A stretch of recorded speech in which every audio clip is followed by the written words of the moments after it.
하나님의 나라는 사람들이 땅에 씨를 뿌린과 같다고 말씀했습니다. 그럼 우리가 농사 짓는 과정을 한번 생각해 보기로 하겠습니다. 농부가 봄에 씨를 뿌리고 여름에는 가꿔주고 가을에는 추수하여 겨울에는 안식하는 것과 같이 우리를 구원하시는 과정도 이와 같다는 말씀을 하고 있습니다. 우리가 성경 말씀을 보면 여러 가지로 비유로 하나님 나라를 말씀하신 게 많이 있지요.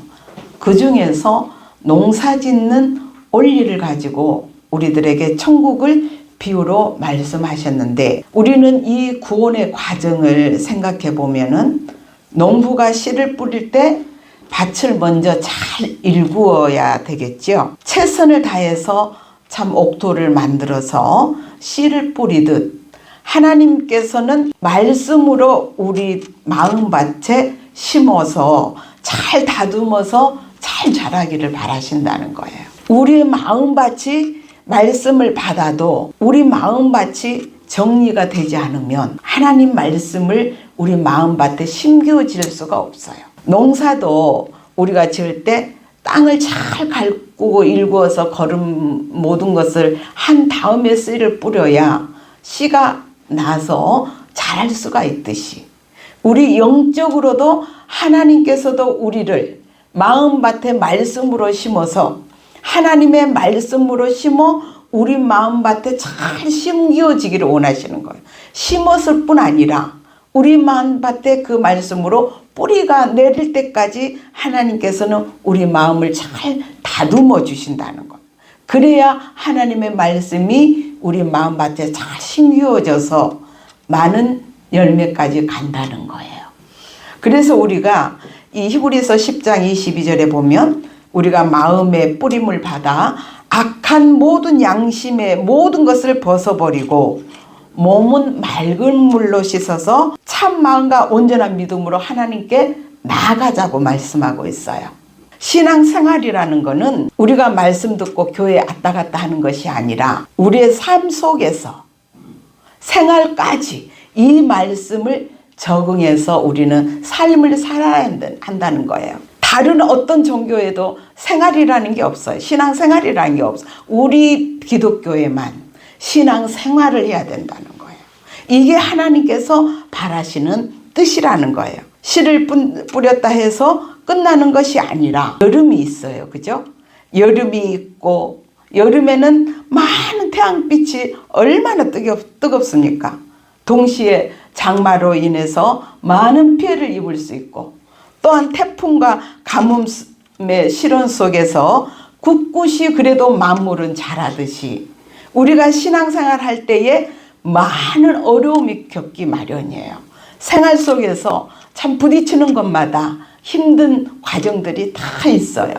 때로는 우리의 마음속에 여러 가지 얽히고 썰킨 마음 문제 때문에 그 어려움이 있고, 때로는 주의 모든 환경을 통해서 있을 수도 있고, 때로는 내 건강을 인해서 하나님 앞에 참 우리의 마음을 드리지 못할 때도 많이 있고, 또 때로는 우리가 경제적인 어려움 때문에 참 힘들 때도 있다는 거예요.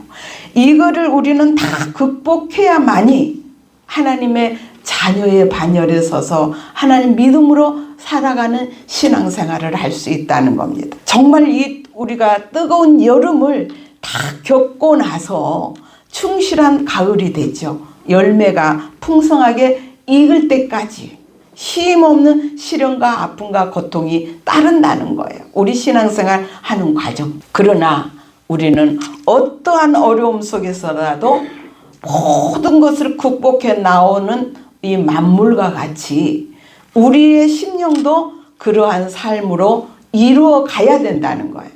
우리의 심령은 날마다 흔들리기 마련입니다. 세상의 유혹에 흔들릴 때도 있고, 세상에 자신의 자아를 죽이지 못하고 자아에 얽매여서 자아를 완전히 능가하지 못하고 자아를 다스리지 못해서 우리가 넘어질 때도 너무 많이 있어요.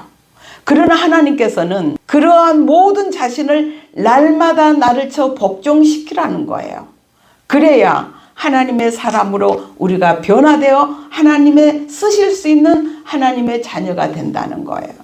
그러기까지 우리들에게 힘없는 시련과 고통과 아픔과 세상의 유혹과 모든 것이 나를 삼킬 때가 얼마나 많은지 몰라요. 그러나 그 모든 과정을 이기고 나아갈 때에 우리가 승리의 삶을 살아갈 수 있다는 것을 우리는 명심해야 됩니다. 사탄은 우리를 쉼없이 역사를 합니다. 이런 조건 저런 조건 모든 것이 불완전한 속에서 우리를 틈만 보이면은 우리를 잡아 삼키려고 두루 삼킬 자를 찾는다고 말씀하고 있어요. 사탄의 그 역사는 우리들에게 얼마나 시시각각으로 역사하는지 몰라요. 그러나 우리는 그러한 사탄의 역사도 우리가 다 초월하고 이기고 나갈 수 있는 것은 하나님의 말씀이라는 거예요. 말씀만이 나의 길이요 나의 생명이 되고 나의 모든 길잡이가 되어준다는 겁니다. 그래서 우리가 신앙생활을 하는 것은 항상 경계하는 자와 같아요. 그죠? 경계하는 자가 디모데후서 2장 5절에 보면 경계하는 자가 법대로 경계하지 아니하면 승리의 면류관을 얻지 못한다 했어요. 그죠? 법대로 우리도 하나님 앞에 법이 있어요. 신앙생활 하는 과정도 하나님 나라에 가는 것도 다 법이 있다는 거예요. 그런데 우리는 법대로 하지 아니하고 우리 마음대로 하려니까 늘 힘드는 거예요. 하나님의 말씀, 우리는 말씀이 법이에요. 하나님의 말씀대로 살아가면 우리가 힘들지 않아요. 하나님의 말씀으로 우리가 살아야 되는 게 당연한 도리이면서도 하나님의 그게 법인데도 우리의 생각과 우리의 마음대로 살아가려니까 얼마나 힘이 들겠습니까? 그러나 하나님께서는 이러한 법을 세우시되 그냥 세우신 게 아니었어요. 하나님은 당신의 독생자 예수님까지 아낌없이 우리 죄인을 위해 주셨습니다.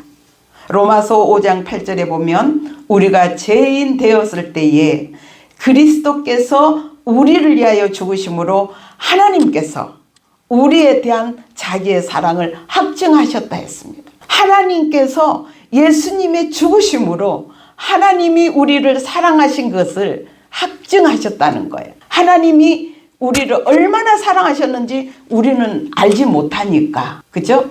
우리가 이론으로 아는 것이 아니라 독생자 예수님까지 이 땅에 보내셔서 우리를 살리시려 했던 하나님의 마음을 이 말씀을 통해서 대신하고 있다는 거예요. 정말 우리가 이 사랑을 받고 살면서도 우리는 정말 하나님의 사랑을 모르고 산다는 거예요. 하나님의 본체는 사랑이시고 하나님의 성량도 사랑이시고 우리를 지으신 것도 하나님의 사랑이신데 우리는 그 사랑을 알지 못한다는 거예요. 하나님께서 탄식하고 있는 겁니다. 그래서 우리가 찬송가 보면은 그 사랑을 잊지 못해 나 항상 눈물을 흘린다고 말씀하고 있지만 우리의 머리로서는 알아요. 이론으로는 알아요.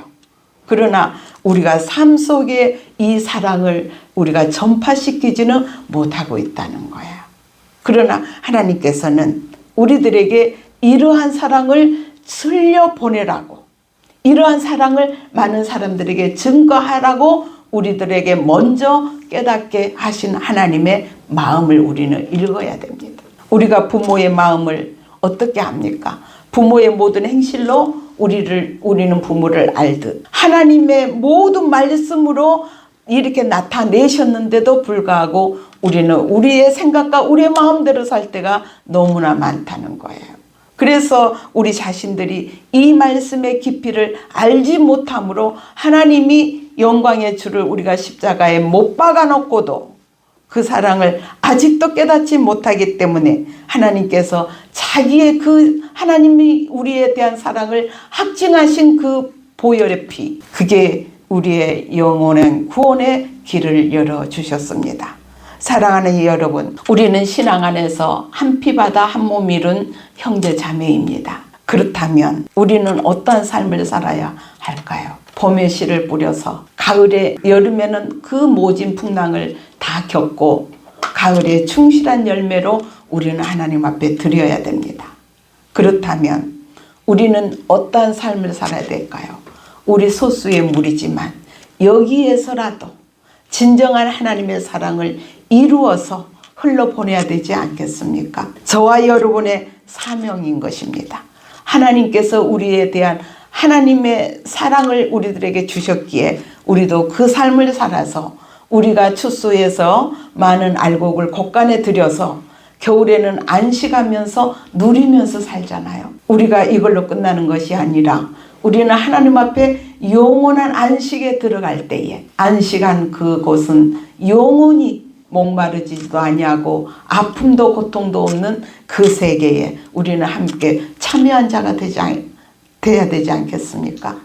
그래서 저와 여러분은 안식에 들어가기까지 우리가 들어가는 이론으로 하는 것이 아니라 삶으로 우리의 생활에서 하나님의 사랑을 이루어서 하나님의 자녀다운 삶을 온전히 살아드릴 때에 하나님의 역사가 우리를 통해 이루시고자 하신 뜻을 이루실 것이며 우리는 하나님의 자녀로서의 본분을 다할 때에 하나님이 친히 우리와 함께 거하시고 우리의 모든 눈물을 그 눈에서 닦아주시고 우리와 친히 함께 동고동락하는 그 세계를 바라면서 우리가 이 땅에 어떠한 어려움과 한란과 시련과 아픔이 있을지라도 이 모든 것을 우리는 신앙으로 잘 극복해서 하나님 앞에 설 수 있는 저와 여러분 되기를 간절히 바랍니다.